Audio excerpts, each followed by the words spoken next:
Hello, नमस्कार, आदाब, सत श्री अकाल और अस्सलाम वालेकुम। मैं हूं मोहम्मद अहमद काज़मी, लेकर आया हूं हर फ्राइडे का स्पेशल प्रोग्राम साउथ एशिया पर नजर सैयद अली मुश्तबा के साथ। उनके साथ जब हम बात करते हैं तो साउथ एशिया के मुल्कों में यानी भारत के पड़ोसी मुल्कों में क्या कुछ हो रहा है उस पर बात करते हैं, ताकि पूरी दुनिया की सियासत पर हमारे दर्शकों की, नाजरीन की नजर रहे और समझ सकें कि आखिर दुनिया में क्या कुछ हो रहा है। आज हम उनसे जो बात करने वाले हैं वो बहुत ही अहम है, खास तौर पर पाकिस्तान के सिलसिले में। पाकिस्तान में 8 फरवरी को पोलिंग हुई थी और अभी तक सेंट्रल गवर्नमेंट बनने के किनारे पर है। अभी प्राइम मिनिस्टर का ओथ टेकिंग सेरेमनी नहीं हुआ है। नेशनल असेंबली में आज जब हमारी रिकॉर्डिंग हो रही है, जब आप देख रहे हैं, तो स्पीकर और डिप्टी स्पीकर की का इलेक्शन हो रहा है। और कल जो members of national assembly MNA उनकी ऑथ टेकिंग सेरेमनी हुई है, लेकिन बहुत ही हंगामा खेज हालात हैं। इमरान खान की पार्टी के सपोर्ट किए हुए कैंडिडेट्स की तादाद सबसे ज्यादा है, लेकिन उनकी हुकूमत नहीं बन रही, चूंकि अमेरिका और पाकिस्तान की फौज नहीं चाहती। वहां के क्या हालात हैं उसको हम समझेंगे। इसके अलावा अफगानिस्तान में हेरात में एक भारत की मदद से बनाया हुआ डैम है, सलामा डैम। वहां भारत के कुछ अधिकारियों ने विजिट किया है और तालिबान के कुछ हुक्मरानों से काबुल में उनकी मुलाकात हुई है। वो क्या कुछ है। उसके अलावा म्यांमार में बहुत ही दिलचस्प खबर है कि वहां की जो फौजी हुकूमत है, रोहिंग्या मुसलमानों को जिनको बड़ी तादाद में एक तरह से मुल्क छोड़ना पड़ा, अब उनको फौज में भर्ती करने की तैयारी है और भारत, श्रीलंका और मालदीव की एक जॉइंट नेवल एक्सरसाइज हो रही है ऐसे वक्त में, जबकि चीन का जहाज माले में डॉक किया हुआ है। सैयद अली मुश्तबा साहब, वेलकम है आपका। मीडिया स्टार वर्ल्ड को आप वक्त दे देते हैं, उसके लिए बहुत बहुत शुक्रिया।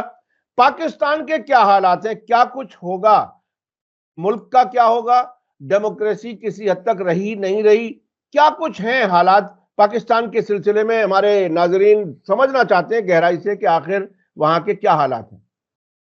जी बहुत शुक्रिया काजमी साहब। सबसे पहले मेरे सामीन को मेरा आदाब, सत श्री अकाल और अस्सलाम वालेकुम।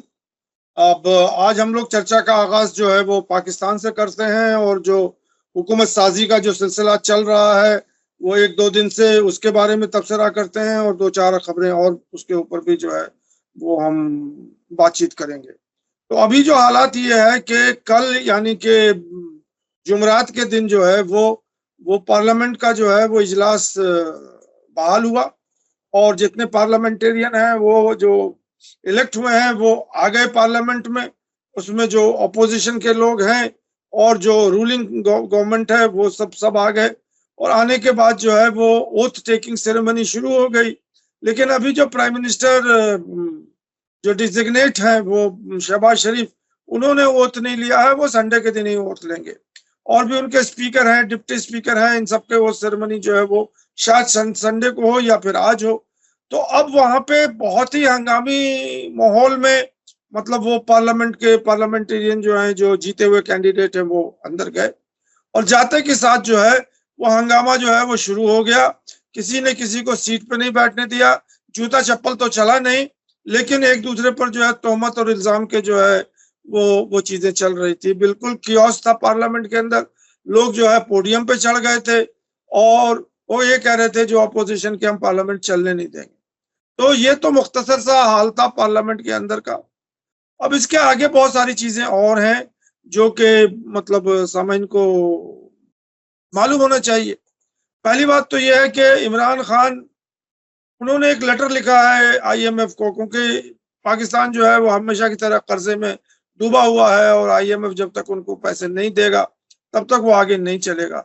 इमरान खान ने उस लेटर में ये लिखा है कि IMF जो है पाकिस्तान को पैसे नहीं दे, क्योंकि ये रिग्ड इलेक्शन हुआ है, और ये जो पॉलिटिकल जो फ्रेमवर्क वहां बनी है, ये जो है मैंडेट उन्होंने PTI का चोरी किया है, और उस मैंडेट से जो है वो अभी सरकार बनाया है। तो ऐसी सरकार को IMF, क्योंकि एक डेमोक्रेटिक कंट्री को ही IMF जो है वो लोन देती है, डिक्टेटरशिप को, मार्शल लॉ को वो लोन नहीं देती है। और यही मंशा है पाकिस्तान में कि किसी तरह का डेमोक्रेटिक फसाड जो है वो खड़ा करें और उसके बाद IMF से और सब लोगों जगहों से, वर्ल्ड बैंक से वो लोन ले। तो ये किस्सा है अभी वहां पे। अच्छा, एक खबर ये आ रही थी कि वहां के इलेक्शन कमीशन ने ये कबूल किया है, या किस तरह की रिपोर्ट है आप कंफर्म करेंगे, कि 75% वोटें इमरान खान के सपोर्टेड कैंडिडेट्स को मिली हैं, जबकि सिर्फ 25% बाकी और पार्टियों को। तो ये हुकूमत किस तरह की है, क्या है ये? नहीं देखिए, ये जो है ना, ये दूसरी तरह से इसको आप देखें, उन्होंने क्या किया है कि जो टोटल वोट पोल हुए हैं पूरे पाकिस्तान के अंदर, जो कि प्रोविंशियल इलेक्शंस के लिए और नेशनल इलेक्शंस के लिए, उनकी पूरी की काउंटिंग हो गई है। और उसमें करीब करीब जो है वो 75% से ऊपर जो है वो वोट PTI को या PTI बैक्ड कैंडिडेट को मिला है, और 25% वोट जो है वो रेस्ट ऑफ द मतलब इसको मिला है। लेकिन जो रिजल्ट अनाउंस किया गया है वो बिल्कुल रिग्ड है, और उसमें इमरान खान की पार्टी ये कहती है कि हमारे पास 180 मेंबर हैं पार्लियामेंट में, और आज के डेट में जो है उनके पास 80 भी नहीं, क्योंकि उसमें उन्होंने ये किया है कि जो फॉर्म 47 जो दिया है उसमें उसी को माना जाएगा कि वो MP बन गया, और जिनके पास फॉर्म 45 है जिसमें वो जीते हुए हैं उनको मतलब डिक्लेयर कर दिया गया कि आप डिफीट है। अब इमरान खान की पार्टी ने कहा है कि 18 जो सीट MQM ने जीती हैं कराची से, वो सब रिग्ड है। बलोचिस्तान में रिग्ड है। पंजाब में तो जो अभी गवर्नमेंट बन गई है इनकी मरियम शरीफ की, वो पूरी रिग्ड इलेक्शन से ऐसे आई है, और उनकी अक्सरियत जो है वो मतलब PTI की अक्सरियत जो है वो ज्यादा है। तो टोटल कंफ्यूजन है, टोटल कियोस है, कौन जीता है कौन हारा है, जो जीता हुआ कैंडिडेट है वो हारा हुआ कैंडिडेट है, जो हारा हुआ है वो जीता हुआ है, इसकी कोई समझ नहीं है। वो एक पिटीशन गया था सुप्रीम कोर्ट में जिसको उन्होंने खारिज कर दिया। जिन साहब ने एक पिटीशन दिया था कि ये पूरे इलेक्शन को कैंसिल कीजिए और सुप्रीम कोर्ट के अंडर में जो है फिर से इलेक्शन करवाइए, सुप्रीम कोर्ट ने उस पिटीशन को ही खारिज कर दिया कि इतने पैसे नहीं है कि हम जो है इलेक्शन करा सकें फिर से। तो अभी जो है ये पूरा का पूरा माहौल जो वहां हुकूमत साजी का है, और फिर ये अगर बन भी जाएगी हुकूमत शहबाज शरीफ की और सबकी, तो जो लोग वहां अंदर बैठे हैं जो अपोजिशन जो इमरान खान की पार्टी के, अब इमरान खान की पार्टी का एक और मुअम्मा है, वो ये कि PTI जो है वो अब पार्लियामेंट के अंदर नहीं है, अब वो मुस्लिम सुन्नी मुस्लिम काउंसिल जो है वो शायद वो पार्टी बन करके इमरान खान की पार्टी को रिप्रेजेंट कर रही है, और वो अंदर है। अब वो उसको ये कहते हैं कि आपकी तो पार्टी इलेक्शन कमीशन में रिकॉग्नाइज है, लेकिन आपके पहले तो कोई रिकॉर्ड नहीं है, आपके पास कोई है नहीं। तो उनको जो विमेन्स और जो माइनॉरिटीज के सीट है उन्होंने कहा कि हम आपको नहीं देंगे, वो हम ले लेंगे। तो मुझे समझ में नहीं आता है, मैंने आपको पहले भी कहा है कि जमहूरियत का जनाजा है, जरा धूम से निकले। वो यही हाल है चल रहा है पाकिस्तान में। जी जी, तो ये जमहूरियत का जनाजा निकालने में अमेरिका का बहुत ही अहम रोल नजर आ रहा है, क्योंकि एक तरफ तो इमरान खान ने IMF को, जैसे कि आपने बताया, कि खत लिखा है कि कोई लोन ना दे, लेकिन एक खबर ये भी आ रही है कि $6 बिलियन मिलने वाले हैं पाकिस्तान की नई सरकार बनते ही। और एक और खबर है कि व्हाइट हाउस के स्पोक्स पर्सन ने कहा है कि पाकिस्तान को चाहिए कि वो IMF के साथ काम करता रहे। तो ये क्या जनाजा पूरी तरह से निकल करके कब्रिस्तान में दबाने तक का इंतजाम है अमेरिका का, कि वहां जमहूरियत बाकी ही ना रहे? क्या कुछ है? देखिए, इस सवाल का जवाब मैं इस तरह से दे सकता हूं कि ज़ियाउल हक का टाइम आपको मालूम है, और ज़ियाउल हक जो है उसको किसने मारा वो आसिम मुनीर साहब को भी मालूम है, उससे ज्यादा वो ISI के सरबराह रह चुके हैं। उसके बाद दूसरी घड़ी जो है वो मार्शल लॉ डिक्टेटर की जनरल परवेज मुशर्रफ की थी। उन्होंने 70,000 लोगों को मरवा दिया पाकिस्तानियों को, अमेरिका बहादुर को खुश करने के लिए, उनके कदम बोसी करने के लिए। अब आसिम मुनीर साहब आए हैं कटार में, अब उनके पास दो ही सूरत है। अमेरिका बहादुर ने कह दिया है कि इमरान खान को अब बाहर कीजिए, बस जैसे कीजिए वो आपका काम है। तो अब आसिम मुनीर क्या करेंगे? यानी वन पॉइंट एजेंडा है। अमेरिका बहादुर ने कह दिया कि इमरान खान को हुकूमत से बाहर रहना चाहिए, उन्हें जेल में डाल दिया गया, उनकी पार्टी अब पार्लियामेंट में, नेशनल असेंबली में नहीं है। तो ये है सूरत के अमेरिका जिस मुल्क की तबाही चाहता है वो किस किस तरीके से करता है। ये बहुत ही तकलीफदेह इसलिए है कि अवाम की नुमाइंदा हुकूमत ऐसे मुल्कों में नहीं रहती। मैं अक्सर ये कहता हूं कि 1947 के बाद पाकिस्तान अमेरिका के खेमे में गया, भारत सोवियत यूनियन के, लेकिन 1990 की दहाई में आते आते भारत भी पाकिस्तान की उस अलायंस में चला गया। और मुझे तो इस बात का खतरा है, ऐसा लगता है कि एक ट्रेन है जलती हुई जिसमें अगले डब्बे में पाकिस्तान बैठा है, पिछले डब्बे में भारत भी बैठ गया। क्या कुछ होगा नहीं कुछ मालूम। मैं इस इलेक्शन के और पाकिस्तान के हालात के हवाले से दो चीजें और बता देना चाहता हूं। एक नवाज शरीफ का अभी बयान आया है, जो 2-3 दिन पहले उन्होंने एक प्रेस कॉन्फ्रेंस किया था या खिताब किया था, जो कि जनरल आसिम मुनीर के कहने के ऊपर वो आए थे और उसके बाद वो बात करना शुरू किया था उन्होंने, और उनको ब्रीफ दिया गया था आर्मी इस्टेब्लिशमेंट की तरफ से कि आप इमरान खान के अगेंस्ट में बोले और उनकी जितनी मजम्मत कर सकते हैं वो करें। अब उनको जब बोलने का जब वक्त आया तो इमरान खान को छोड़ करके वो जो है जनरल हेडक्वार्टर के बारे में बोलना शुरू कर दिया कि कैसे जनरल हेडक्वार्टर ऑफ पाकिस्तान जो है आर्मी, वो कैसे पॉलिटिकल लोगों को कंट्रोल करती है। और मतलब पहली बार ऐसा हुआ था कि मतलब नवाज शरीफ को आर्मी ने जो है लेके आए हैं लंदन से, उनको प्राइम मिनिस्टर बनाना चाह रहे थे। आज पहली बार जो है नवाज शरीफ जो है भड़क गए और आर्मी के ऊपर उन्होंने तोहमत लगा दी। तो इससे ये जाहिर होता है कि नवाज शरीफ की जो है वो दिमागी संतुलन जो है वो ठीक नहीं है, उनकी दिमागी हालत ठीक नहीं है। इसीलिए उन्होंने कहा कि अब मैं हुकूमत साजी के चक्कर में क्यों पड़ूं मैं। उन्होंने शहबाज शरीफ को कह दिया कि आप संभालो, अपनी बेटी मरियम शरीफ को कह दिया कि आप पंजाब संभालो, मैं आराम से मतलब मर के बिस्तर पर बैठा लेटा रहूंगा। तो ये एक खबर है। दूसरी खबर, हाँ वो दूसरी मैं जानना चाहता था कि आउटगोइंग प्रेसिडेंट ने जो कुछ कहा है वो भी बहुत ही इंटरेस्टिंग है। मुझे लगता है कि वो आउटगोइंग प्रेसिडेंट जो है वो आरिफ अलवी साहब हैं। उन्होंने बहुत ही बेबाक तौर पे और बहुत ही मतलब साफ गोई से जो है पाकिस्तान के हालात को उन्होंने मतलब बयान किया अपने प्रेस कॉन्फ्रेंस में। पहली बात उन्होंने कहा कि अभी जो है लगभग 20 दिन हो गए हैं, सरकार ही नहीं बनी है। ये पॉलिटिशियन जो है इन लोगों ने आपस में ऐसा घमासान किए हुए हैं जैसे कि एक हड्डी दे दी गई है दो कुत्तों के बीच में और वो दोनों जो है आपस में लड़ रहे हैं कि मेरी हड्डी है तेरी हड्डी है, यही चल रहा है।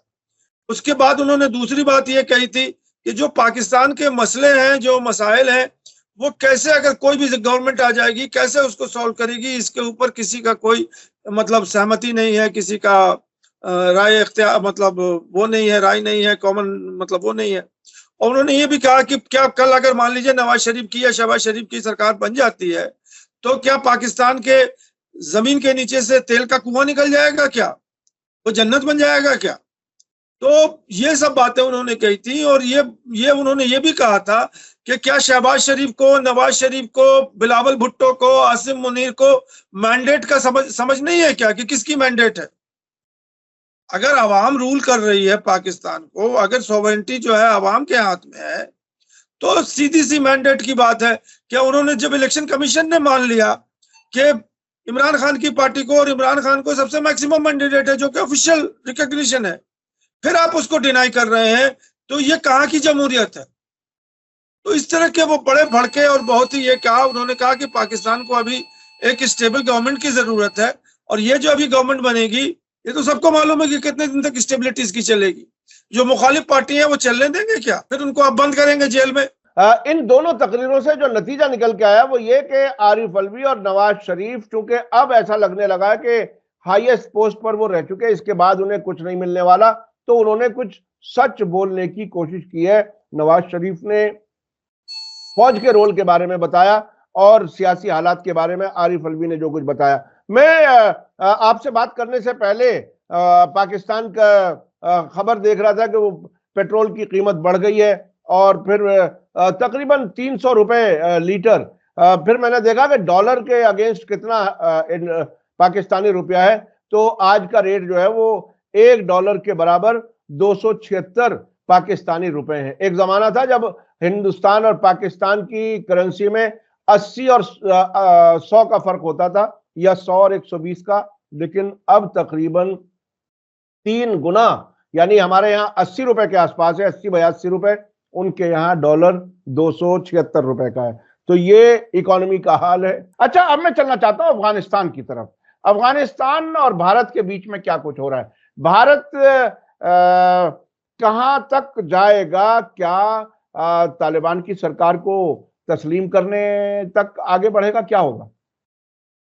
नहीं, देखिए, मुझे इसमें यह समझ में आ रहा है कि भारत का एक बहुत बड़ा इन्वेस्टमेंट अफगानिस्तान में भारत ने अपने पैसे से किया हुआ है, जो कि अमेरिका के इशारे पर और अमेरिका के कहने पर जब वो अमेरिका आई थी और अशरफ गनी की सरकार और उससे पहले जो है हामिद करजाई की सरकार के टाइम में, तो एक मैसिव इन्वेस्टमेंट $1 बिलियन का वहां का पार्लियामेंट भारत ने बनाया, वहां का डैम सलामा डैम जो है वो भारत ने बनाया, वहां पे रोड के कंस्ट्रक्शंस भारत ने किए। तो भारत तो मतलब ये है कि बहुत डीपली इन्वॉल्व था अफगानिस्तान में। अब ये तालिबान जो आ गया है, तो तालिबान के आने के बाद भारत ने अपना अमेरिका के इशारों पर अपना हाथ खींच लिया था। अब ये नया इक्वेशन डेवलप हो रहा है, जो कि तालिबान भी चाह रहा है भारत को और भारत भी चाह रहा है तालिबान को। तो भारत का तो मतलब ये है कि जो चाहना है वो जरूरी है, वो इसलिए कि उसने बहुत बड़ा इन्वेस्टमेंट कर दिया, वो इतने बड़े इन्वेस्टमेंट को तो वो खो नहीं सकता है। तो अब जब तालिबान की बात है, तालिबान चाह रहा है कि वो भी कोई ऐसी कंट्री उनके साथ हो जाए जो कि जो दुनिया में उसकी अपनी जगह हो। तो अभी जो है वो आहिस्ता आहिस्ता एक मतलब एक पहल चल रही है, जिसमें ये पहल है कि अब ये जो सलामा डैम है हेरात के पास, वहां पे इंडिया की टेक्निकल टीम अभी 3 दिन पहले जो है वो गई थी और वहां पे उसकी रिपेयरिंग, उसकी मेंटेनेंस, उसकी और सब चीजों के लिए वो उसने मुआयना किया था। वो टीम जो है यहाँ से दिल्ली से जो है वो फ्लाइट जो जाती है काबुल में, आजकल शायद एक ही फ्लाइट चल रही है एक हफ्ते में, उससे गए थे। वहां से वो हेलीकॉप्टर से उनको लेकर के वहां डैम पर ले गए थे। उन्होंने सारी चीजें देख ली हैं, फिर वहां के जो अहदेदार है उनसे बात कर लिया उन्होंने, अब वो दिल्ली आ गए। तो मेरे ख्याल में तालिबान ने भारत को रिक्वेस्ट किया होगा कि अब आपने डैम बनाया है तो इस डैम का मेंटेनेंस भी आप ही को करना होगा। तो इसलिए भारत की जो है टीम गई थी वहां पे उनके रिक्वेस्ट पे। तो इससे संकेत यही आ रहा है कि भारत और तालिबान के रिश्ते जो हैं वो एक अलग अपनी जगह पर चल रहे हैं, और जो ऊपर इंटरनेशनल जो माहौल चल रहा है, ऑपोजिशन ऑफ तालिबान, उनका नॉन रिकॉग्निशन, वो अलग लेवल पे चल रहा है। अब वैसे ही जो है चाइना का भी वही हाल है, ईरान का भी वही हाल है, वो सेंट्रल एशियन का भी वही हाल है। वो सब के सब जो है तालिबान से कारोबार करने के लिए तैयार बैठे हैं, इर्रिस्पेक्टिव के वो रिकॉग्नाइज करे या ना करे। अच्छा, भारत का अफगानिस्तान के सिलसिले में बहुत पुराना ताल्लुक है। मैं 1986 में पहली बार, शायद मेरा पहला ही विदेश का सफर था, तो उसमें पहला या दूसरा, उसमें मैंने देखा काबुल में कि इंदिरा गांधी हॉस्पिटल एक है जो इंडिया ने बनवाया था बहुत पहले, इंदिरा गांधी के जमाने में। तो उसमें उस वक्त भी पाकिस्तान का कुछ इन्फ्लुएंस वहां पर था, जो जाहिर है इमीडिएट पड़ोसी है। तो उसमें इंदिरा गांधी का नाम इंक से साफ कर दिया गया था या उसे उखाड़ दिया गया था। तो इस किस्म के सेंटिमेंट्स फॉर और अगेंस्ट पाकिस्तान के भी और इंडिया के भी वहां पर मौजूद हैं। तो अभी आपको रुकावट कहाँ लग रही है तालिबान की सरकार को एक्सेप्ट करने में? इस पर भी थोड़ी सी बात हो जाए तो। देखिए, तालिबान सरकार का जो एक्सेप्टेंस है वो तो इंटरनेशनल लेवल पे है, ना इंडिया उसमें कुछ कर सकती है, ना ईरान कुछ कर सकती है, ना कुछ कर सकती है। वो ये अमेरिका बहादुर जो है जब कह देगा कि मैंने एक्सेप्ट कर लिया, तो सारी दुनिया एक्सेप्ट कर लेगी। ये सिंपल सा उसका इक्वेशन है। या अमेरिका जो है यूनाइटेड नेशन को कहेगा और यूनाइटेड नेशन सारे कंट्रीज को कहेगी कि आप एक्सेप्ट कर ले। और जब तक अमेरिका या यूनाइटेड नेशन और वेस्टर्न यूरोप ये लोग जब तक मुखालफत करते रहेंगे, और उनका यही कहना है कि औरतों के ऊपर आकर के बात फंस जाती है कि आप औरतों को जो है हुकूक दें, उनको क्लासरूम में लाके रखें, उनको को एजुकेशन दें, उनको ऑफिसेज में काम करने के लिए दें, उनको मिलिट्री में बहाल करें, उनकी क्रिकेट टीम तैयार करें। और ये सारी चीजें जो हैं जो औरतों के मामले में है, यहीं पे जो है मौलाना लोगों के साथ उनका क्लैश है। मौलाना लोगों का अपना अलग नजरिया है और वेस्टर्न कंट्रीज की अपना नजरिया है। तो बात अब यहीं पे क्या वाया मीडिया बनेगा, क्या मतलब दोनों में मतलब वर्किंग रिलेशनशिप बनेगी, तो मुझे तो यही लगता है कि यही स्टिकिंग पॉइंट है। शायद जो है तालिबान इस पे कुछ पहल करें और फेस आउट करें कि अच्छा ठीक है, हाई स्कूल तक जो है मैं लड़कियों को पढ़ाने के लिए दे दूंगा। अभी तो मतलब प्राइमरी स्कूल और सेकेंडरी स्कूल तक अलाउड है, लेकिन हाई स्कूल के लिए नहीं अलाउड है। फिर वो ये कहेंगे कि सिर्फ गर्ल्स स्कूल में पढ़ेंगी लड़कियां, गर्ल्स कॉलेज में पढ़ेंगी लड़कियां, कोई एजुकेशन सिस्टम नहीं है। फिर वो ये कहेंगे कि ठीक है, हम नर्स बना देते हैं लड़कियों को, और जो लड़कियों के औरतों के जो काम है अलग अलग ऑफिस में वहां पे मैं देता हूँ।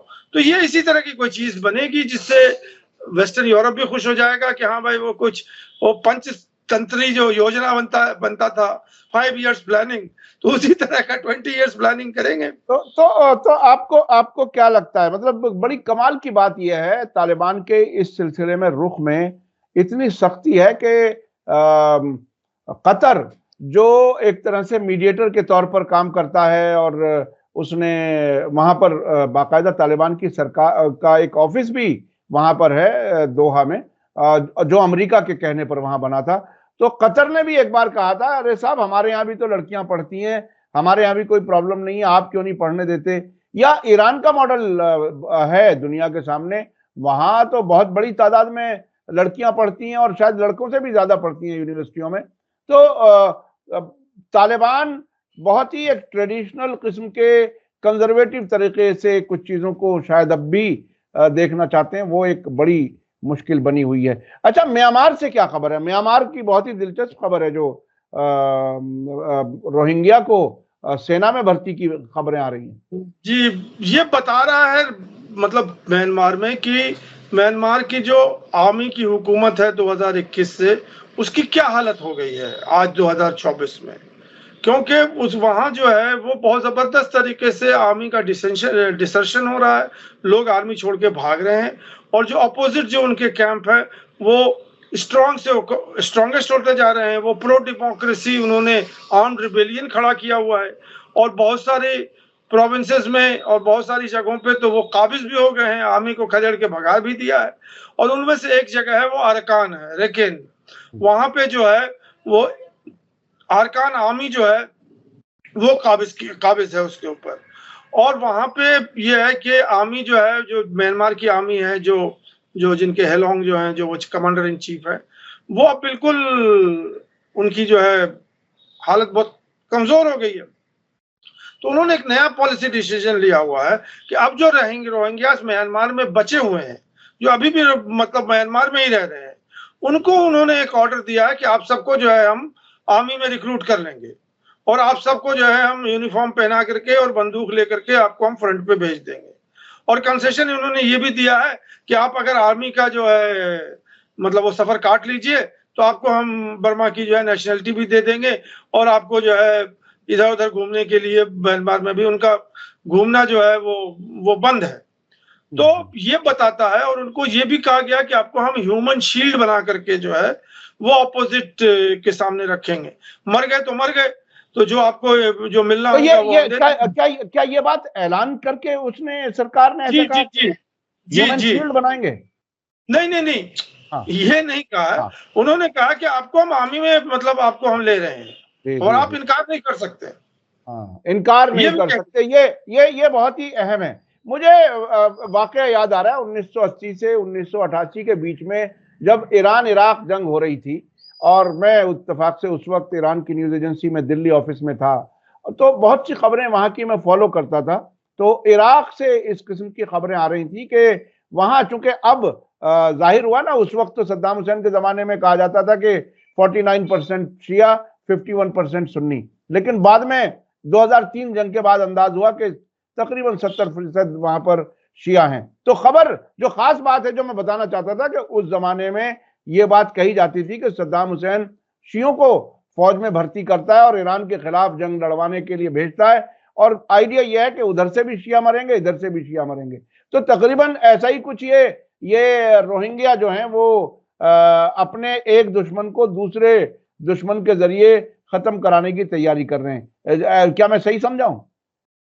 नहीं, बिल्कुल सही है। वो तो देखिए, अब जो ए है जो है, जो अरकान आर्मी है, उसने तो जाकर के सिटविट पोर्ट पे भी कब्जा कर लिया है, और सिरविट पोर्ट जो है वो म्यांमार का सबसे बड़ा पोर्ट है जिसपे सारी एक्टिविटी होती रहती है, और वो चाइना से भी कंट्रोल किया हुआ है उसको।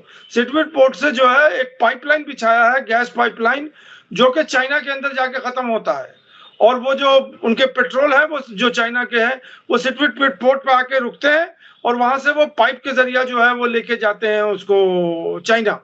तो उस पे जो है सिरविट पोर्ट पे इंडिया का बहुत बड़ा इन्वेस्टमेंट है।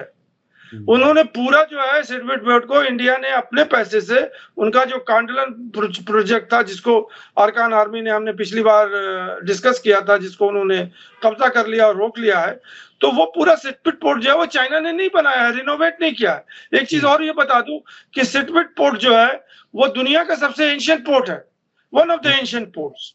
वो बहुत पहले से, ये और सब पोर्ट जो है वो होंगे, लेकिन ये बहुत पुराना हिस्ट्री से उनका ताल्लुक है, बहुत पुराना बंदरगाह है जी, बंदरगाह है, और उसकी जो मरम्मत है और उसका रिनोवेशन वो इंडिया ने किया है, और इस्तेमाल उसको चाइना कर रहा है, और कब्जा जो है अब उस पर अरकान आर्मी का हो रहा है। जी जी जी जी ये भारत, बहरहाल कुछ चीजें बड़ी अजीब सी चीजें होती हैं भारत की। सरकार किस तरह से सोचती है ये तो सरकार जाने, लेकिन जिस तरह से आपने सिरविट पोर्ट के बारे में बताया कि वो इंडिया ने डेवलप किया और चाइना इस्तेमाल कर रहा है, अभी भी जो ईरान का चाबहार पोर्ट का कुछ हिस्सा भारत डेवलप करने के लिए लिया हुआ है, अक्सर ईरानियों को ये शिकायत है और रहती है, कभी कभी ऑफिशियली आती है, कभी वो जरा दबे अल्फाज में कहते हैं कि भारत बहुत स्लो काम कर रहा है और उससे कहीं ज्यादा तो जापान और चीन वगैरह ने कर लिया है। तो ये कहाँ कमजोरी रह जाती है भारत की तरफ से, या किसके दबाव में ऐसा होता है, ये बहरहाल देखने समझने की बात है। अच्छा, अब मैं थोड़ा सा समझना चाह रहा हूँ, भारत, श्रीलंका और मालदीव की जो जॉइंट नेवल एक्सरसाइज है, वो इसकी टाइमिंग बड़ी दिलचस्प है, चीन का जहाज भी वहां पर है, क्या कुछ है इसका मतलब? देखिए, ये मोइजू साहब का जो है ये नया मतलब पेच है, वो ये है कि वो भारत, एंटी भारत और भारत इंडिया और ये सब आउट वगैरह का मामला जो है उन्होंने पीछे छोड़ दिया है। अब उनका जो है वो इंडिया फर्स्ट वाला नाम के इस पर आ गए हैं, और ये जो ज्वाइंट एक्सरसाइज है नेपाल, भारत से और श्रीलंका को मिला करके, इसका नाम है मैत्री 16। और ये एक्सरसाइज जो है वो मालदीव्स की आर्मी, इंडियन आर्मी और श्रीलंकन आर्मी ये मिलकर कर रही है इंडियन ओशन में। वो ये बताना चाह रही है कि हम भारत के साथ भी हैं और चाइना के साथ भी हैं, क्योंकि चाइना का शिप लगा हुआ है माले में, जिसको भारत अपोज कर रही है, अमेरिका अपोज कर रहा, सारी दुनिया अपोज कर रही है। लेकिन वो शिप जो है आज के डेट में वो माले मतलब बंदरगाह पे डॉक है, और अभी जो नई खबर आई थी कि वो कुछ दिनों के लिए वहां से फिर माले से निकली थी, वो इकोनॉमिक जोन EEZ जो होता है, एक्सक्लूसिव इकोनॉमिक जोन में जो है वो गई थी, और वहां उसने कुछ दिन अपना रिसर्च किया, फिर वापस आकर के माले में डॉक हो गई। तो चाइनीज की तो प्रेजेंस है ही है, मतलब अभी आज के डेट में मालदीव में, और उस टाइम जो है ये नेवल एक्सरसाइज हो रहा है। तो ये बड़ी मतलब अजीब सा संकेत है कि लोग जो भारत में ये बनाए हुए हैं कि मालदीव तो चला गया चाइना के कैंप में, और अब तो चाइना के जो है मालदीव पे आके बैठ जाएगा। तो इसको न्यूट्रलाइज करने के लिए मोइजू साहब ने इस नेवल एक्सरसाइज का हामी भरी है, और ये एक्सरसाइज हो रहा है, हो चुका। तो ये बताने की कोशिश की है कि मालदीव और भारत अभी भी दोस्त हैं, यही मुझे समझ में आ रहा है। जी जी जी, बहुत बहुत बहुत बहुत शुक्रिया जनाब सैयद अली मुश्तबा साहब, आप हमारे प्रोग्राम के लिए वक्त निकालते हैं। जी जी, आप कुछ कहना चाहते हैं? तो पाकिस्तान की हालत पर लास्ट जो बात मैं ये कहना चाह रहा था कि वो ये कहते हैं ना कि जब जागिएगा तभी सवेरा होगा। तो ये 86 साल जो हैं या 76 ईयर्स जो हैं वो पाकिस्तान सोया हुआ था, अब वो जागा है। अब वो जागने के बाद जो है वो कब उठेगा, नहीं उठेगा, क्या होगा, नहीं होगा, जैसे जैसे खबर आती जाएगी वैसे वैसे हम लोग देते जाएंगे। मीडिया स्टार वर्ल्ड को देखते रहिए। जी जी जी, बहुत बहुत शुक्रिया। ये खास तौर पर ये कि हमारे इमीडिएट पड़ोस में ऐसा हो रहा है, और जब इस किस्म की कमजोर हुकूमतें होती हैं तो कभी कभी कोई एडवेंचर भी कर बैठती हैं अपनी हुकूमतें बचाने के लिए। तो ये भारत के लिए भी कंसर्न की बात है कि पड़ोस में इनस्टेबल सरकार हो, और स्टेबिलिटी किसी मुल्कों में हो, इलाके में, सबके लिए वो फायदेमंद रहती है। लेकिन पाकिस्तान में क्या होगा, अमेरिका ने क्या कुछ पाकिस्तान को कहां तक पहुंचा दिया, तबाही की किस कगार तक पहुंचा दिया, वो हम देख सकते हैं। और मैं अक्सर इस बात को कहता हूं कि जिस मुल्क में भी अमेरिका और इजराइल दोस्त के तौर पर आते हैं, वहां उन मुल्कों को वो तबाह कराते हैं। पाकिस्तान में पहले अमेरिका आया था, यानी अमेरिका से ताल्लुकात शुरू से 47 के बाद से ही पाकिस्तान अमेरिका के खेमे में चला गया था। भारत सोवियत यूनियन के खेमे में था, लेकिन 1990 के बाद भारत भी अमेरिका के खेमे में चला गया। हमारी दुआ है कि भारत में स्टेबिलिटी बनी रहे, हालात ठीक रहें, ऐसे हालात ना हो जैसे आज पाकिस्तान में है। बहुत बहुत शुक्रिया जनाब सैयद अली मुस्तफा साहब। इसी के साथ मुझे दीजिए इजाजत। धन्यवाद, शुक्रिया। जय भारत, जय हिंद। मीडिया स्टार वर्ल्ड के और वीडियो देखने के लिए हमारे चैनल को सब्सक्राइब करें और सीधे नोटिफिकेशन पाने के लिए बेल आइकन दबाएं। और अगर हमारी खबर सच्ची और अच्छी लगे तो अपने व्हाट्सएप, इंस्टाग्राम, फेसबुक और ट्विटर अकाउंट पर जरूर शेयर करें।